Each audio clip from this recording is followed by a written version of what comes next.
Bismillahirrahmanirrahim. Assalamualaikum warahmatullahi wabarakatuh. Waalaikumsalam warahmatullahi wabarakatuh. Alhamdulillahirabbil alamin. Assalatu wassalamu ala israfil anbiya'i wal mursalin wa ala alihi wa sahbihi ajmain. Amma ba'du. Pertama-tama saya ucapkan terima kasih kepada Dr. Damra selaku pembimbing mata kuliah, pengampu mata kuliah pedagogi olahraga dan teman-teman seperjuangan yang saya banggakan. Semoga kita semua dapat selesai dengan mencapai gelar MPD. Amin. Lanjut. Next. Oke, di sini saya diberikan kesempatan untuk mempresentasikan yaitu materi tentang pengertian, tujuan, fungsi, dan manfaat pedagogi dalam olahraga. Di sini ada 4 item yang akan saya jelaskan nanti, yang akan kita bahas bersama. Yang pertama itu mengenai permasalahan, yang kedua pembahasan, yang ketiga alternatif pemecahan masalah, dan yang terakhir simpulan dan saran. Lanjut.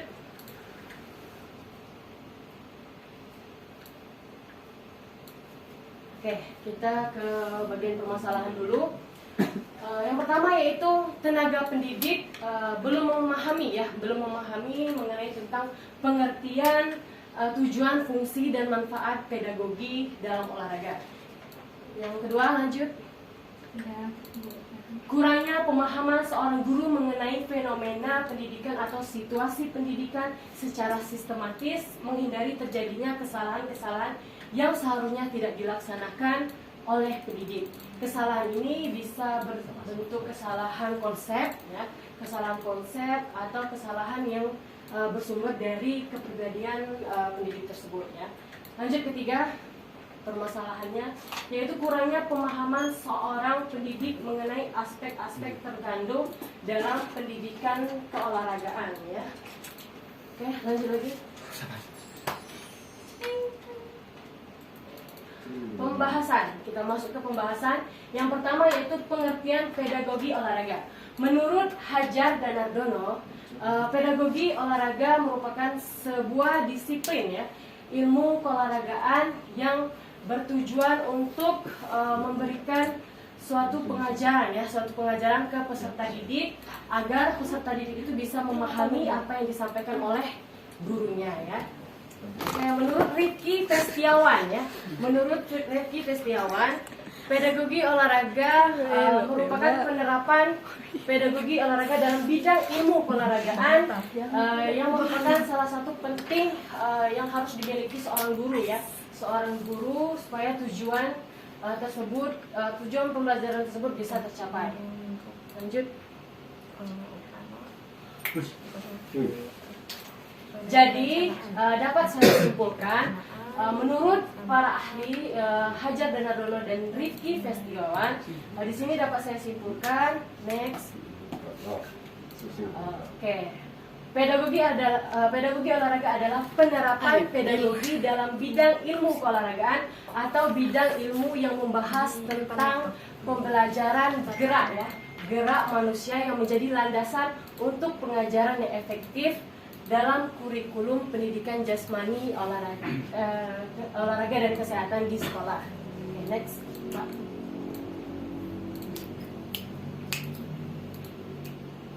Tangannya ada 4. Masuk ke tujuan pedagogi olahraga, ya. Yang pertama yaitu mendukung kebutuhan peserta didik dalam olahraga dan bentuk aktivitas fisik lainnya. Di sini yang dimaksudkan dengan mendukung kebutuhan peserta didik dalam olahraga, misalkan, ya, di sekolah, di tempat kita kerja, misalkan sarananya tidak lengkap, ya, sarannya tidak lengkap. Misalkan kita akan melaksanakan proses pembelajaran sepak bola, tapi bolanya nggak ada. Jadi sebagai guru yang kreatif, kita harus bisa memodifikasi, ya, atau menggunakan alat di sekitar, apapun itu bisa kita gunakan sebagai proses pembelajaran supaya proses pembelajaran itu tetap berjalan dan apa yang mau kita ajarkan ke peserta didik itu bisa tercapai dan peserta didik dapat memahami apa yang tenaga pendidik atau guru yang sampaikan tersebut. Misalkan contoh modifikasi alatnya itu, bisa menggunakan kertas ya, kertas yang tidak berguna lagi di sekolah tersebut dipadatkan ya, terus dilapisi dengan lakban. Nah itu bisa kita gunakan sebagai bola ya, sebagai bola kaki, pengganti dari yang alat sebenarnya. Kalau sudah ada pengganti, otomatis proses pembelajaran tersebut akan tetap jalan dan tidak akan terhenti ya. Itu memang sebagai pendidik memang kita harus dituntut sekreatif mungkin.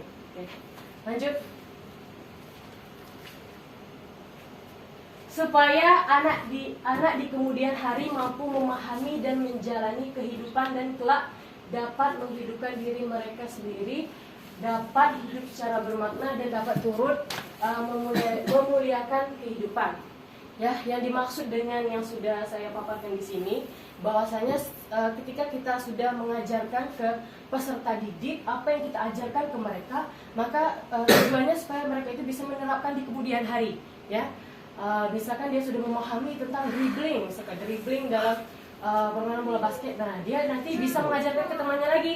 Jadi apa yang ilmu yang didapat oleh peserta didik tersebut dapat dia terapkan kepada teman-temannya ya. Itu yang dimaksud dengan bermakna tadi ya, dapat memuliakan kehidupan dan lain sebagainya. Oke, lanjut. Pedagogi olahraga bukanlah sekedar transmisi pengetahuan atau pengajaran tentang gerak tubuh yang benar. Memandang siswa sebagai penerima pasif, tidak kritis, polos, dan tidak berdaya.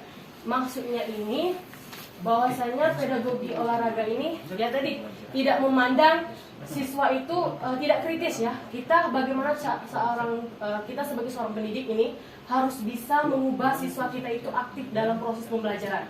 Jangan sampai siswa itu nggak mau bertanya ya atau diam saja. Kita nggak bisa tahu ya. Ketika kita menyampaikan suatu materi pembelajaran, kan banyak itu karakteristik siswa ya. Ada yang pendiam, ada yang aktif, ada yang sok tahu ya, sok tahu bertanya. Nah, kita sebagai seorang pendidik itu harus memahami karakteristik peserta didik kita ya.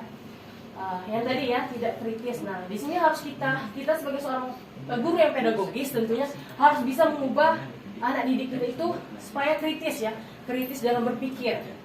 Nah, supaya kenapa dia itu bisa kritis dalam berpikir, tentunya apa yang kita sampaikan ke peserta didik itu sebenarnya harus materi yang kita sampaikan itu harus menyeluruh, maksudnya menyeluruh dan bahasa kita juga harus bagus ya dan mudah dimengerti untuk anak didik kita. Jadi yang satu harus menguasai materi ya. Tidak mungkin seorang pendidik tidak menguasai materi. Oke, yang belum. Aduh, lo kertasnya. Balik lagi ya. Ayo, rusak. Polos ya. Maksudnya ini jangan sampai polos ini sama halnya tidak tahu ya.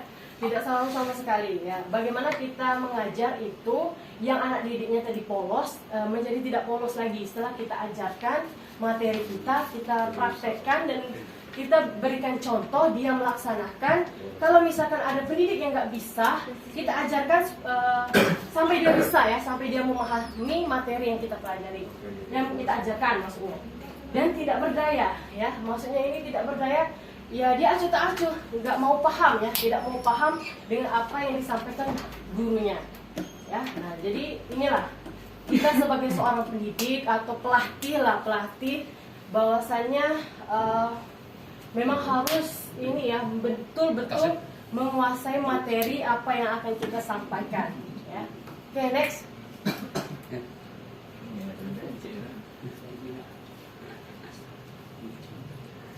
Fungsi pedagogi olahraga. Ya, yang pertama yaitu fungsi untuk memahami fenomena pendidikan atau situasi pendidikan secara sistematis. Di sini kita sebagai seorang pendidik atau pelatih ya harus memahami fenomena pendidikan atau situasi pendidikan secara sistematis. Yang dimaksud yaitu secara utuh, terpadu, menyeluruh dan dapat menyelenggarakan hubungan sebab akibat yang berhubungan dengan ini konsepnya ya. Jadi memang harus secara sistematis ya. Tersusun dari pembukaan, inti dan penutup. Nah, Seperti itu ketika kita akan melakukan proses pembelajaran. Dan yang terakhir itu biasanya dilakukan evaluasi ya. Oke. Yang kedua, memberikan petunjuk tentang apa yang seharusnya dilaksanakan oleh pendidik ya. Misalkan nih saya akan mengajarkan tentang pembelajaran permainan bola voli kepada peserta didik saya ya. Jadi pertama saya akan menyampaikan materi dan terus saya praktekkan terlebih dahulu dan peserta didik saya yang akan mempraktekkan terlebih dahulu. Di sana memberikan petunjuk tentang apa seharusnya dilaksanakan oleh pendidik. Di sini yang dimaksud adalah peserta didik tersebut harus aktif ya, aktif, jangan pasif. Ya, bahwasanya dia harus cepat berpikir apa yang disampaikan tenaga pendidik tersebut harus cepat ditangkap oleh peserta didik tersebut. Ya, itu fungsi yang kedua. Oke, masuk ke fungsi ketiga. Menghindari terjadinya kesalahan-kesalahan dalam praktik mendidik anak, yaitu kesalahan konseptual, teknis dan kekeliruan yang bersumber dari kepribadian pendidik ya. Yang dimaksud kesalahan-kesalahan ini biasanya terjadi dengan guru yang belum pedagogis ya tentunya. Karena dia belum begitu memahami, mungkin guru tersebut belum begitu memahami tentang materi ya atau materi dan prakteknya. Sehingga apa yang disampaikan ke anak didik tersebut, misalkan dia mempraktekkan, guru ini mempraktekkan contoh gimana passing bawah ya, tapi dia salah mempraktekkannya. Sedangkan murid itu nggak tahu apa-apa, dia nggak tahu bagaimana cara melaksanakan passing bawah. Tetapi guru itu nggak tahu juga. Jadi gimana sebenarnya cara guru tersebut mengajari anak didik itu supaya bisa mengerti. Atau tanyai dengan peserta didik yang lain. Misalkan guru itu nggak mampu nih, ada nggak yang anak didiknya itu yang bisa mempraktekkan salah satu.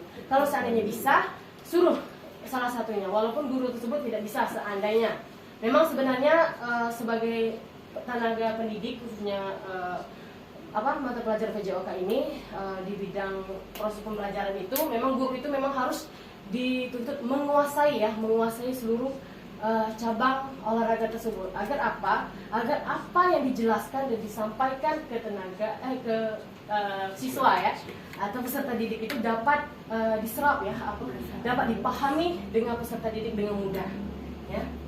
Terus belum next mbak.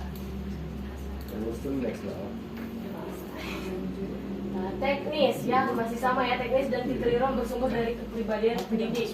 Nah, yang dimaksud kekeliruan ya, ketika guru itu ya atau menyampaikan materi kepada peserta didik atau menjelaskan suatu permasalahan atau menyampaikan materi, bahwasanya jangan sampai keliru ya, harus memang itu yang benar, tidak boleh keliru apa yang mau disampaikan ke peserta didik. Kenapa kalau keliru? Nanti apa yang dipahami dengan pendidik tersebut akan keliru juga. Jadi bagaimana sebagai kita seorang pendidik itu memang harus menyampaikan itu dengan benar apa adanya ya. Jangan main-main, jangan asal berbicara di depan siswa. Kita harus memahami materi apa yang akan kita ajarkan. Atau memang sebelum seorang pendidik itu mengajar, memang terlebih dahulu dia menyiapkan sebuah RPP ya. RPP itu panduan ketika dia mengajar. Masih kebanyakan guru mengajar ini tidak sesuai dengan RPP. Banyak ditemui. Ketika melaksanakan tes misalkan dia mengajar tapi tidak sesuai dengan RPP. Nah itu sebenarnya guru tersebut harus dilatih kembali ya. Memang seharusnya sesuai dengan RPP kebanyakan sebagai pedoman ya, sebagai pedoman. Oke, lanjut.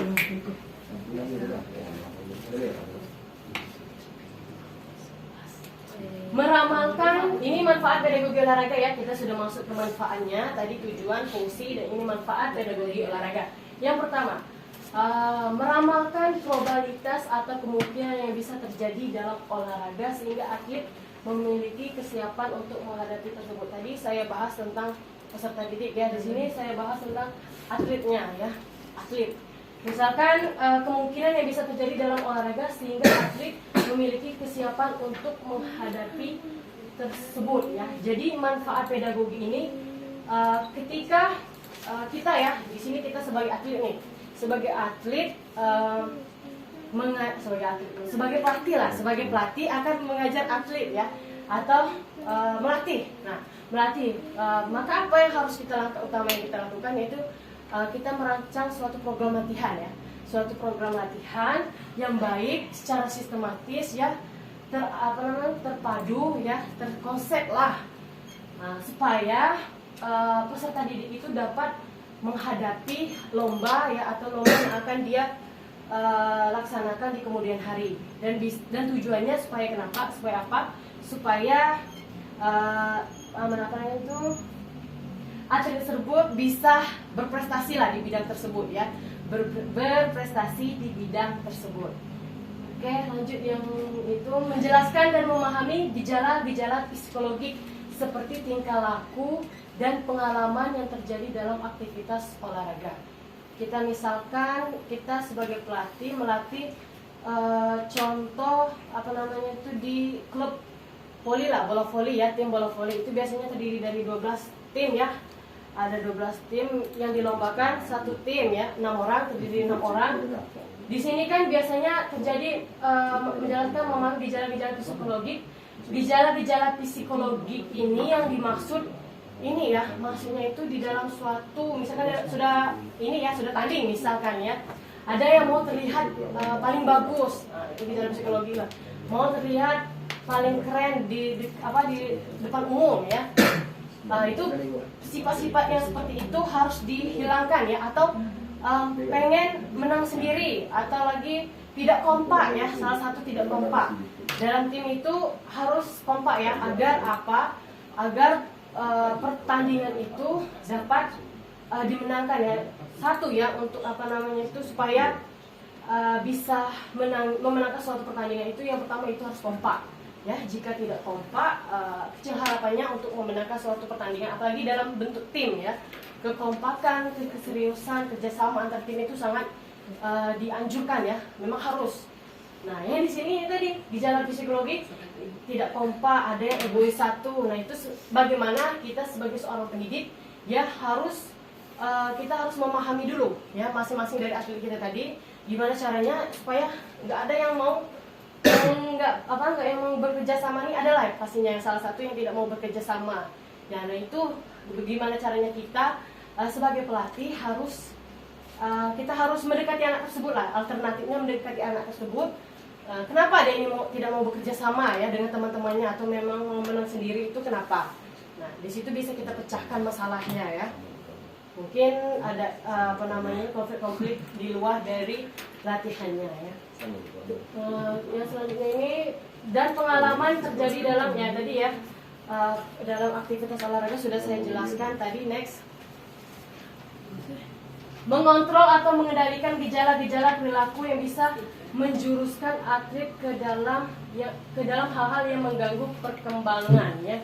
Nah, di sini yang maksudnya mengontrol atau mengendalikan gejala-gejala di sini, misalkan seorang atlet yang memang dia hobi ini ya, sebelumnya dia pernah memang dia itu sering merokok ya. Ada ya atlet itu memang sering merokok dan lain sebagainya, sebelumnya sering miras atau gimana ya.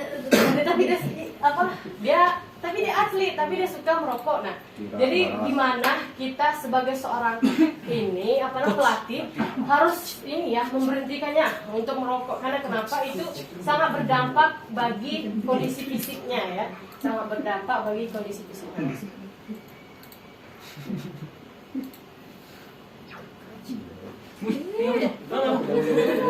Oke, ruang lingkup pedagogi olahraga, atau di sini saya ambil dari kutipan Wawan 2004 ya. Yang pertama itu pengetahuan tentang muatan bidang studi.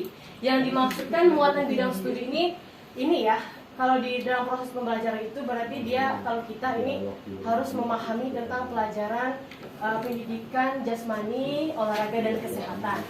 Itu kalau muatan bidang studi. Banyak, misalkan bidang studi matematika dan lain sebagainya. Kita harus memahami seluruh materi yang ada di bidang studi tersebut ya. Itu masuk ke ruang lingkup pedagogi olahraga. Terus yang kedua, pengetahuan pedagogi umum ya. Kita harus mengetahui dulu pengetahuan pedagogi umum. yang sudah saya jelaskan tadi, pedagogi itu kemampuan kita mendidik ya, kemampuan kita mendidik melakukan proses pembelajaran ya, yang tujuannya supaya anak didik itu bisa memahami apa yang kita sampaikan ke peserta didik tersebut. Pengetahuan kurikulum. Nah ini pengetahuan kurikulum ini masuk ke RPP ya, RPP, silabus dan lain sebagainya ya. Yang keempat pengetahuan pedagogi bidang studi. Sama ya, bidang studi yang dimaksud ini pelajaran pendidikan jasmani, kesehatan dan olahraga, pengetahuan tentang peserta didik, pengetahuan tentang konteks pendidikan,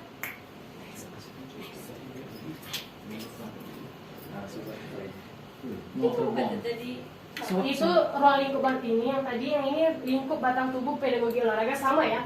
Konten knowledge yang dimaksud adalah pengetahuan tentang bidang studi sama ya. Yang kedua general pedagogical knowledge yang dimaksud adalah pengetahuan pedagogi umum ya, pengetahuan tentang muatan bidang studi, kurikulum knowledge ya, yaitu pengetahuan tentang kurikulum. Yang terakhir knowledge of educational content yang artinya pengetahuan tentang pendidikan ya. Lanjut next. Oke, alternatif pemecahan masalah ya. Guru perlu mengasah kembali kemampuan dalam keterampilan belajar dan mengajar.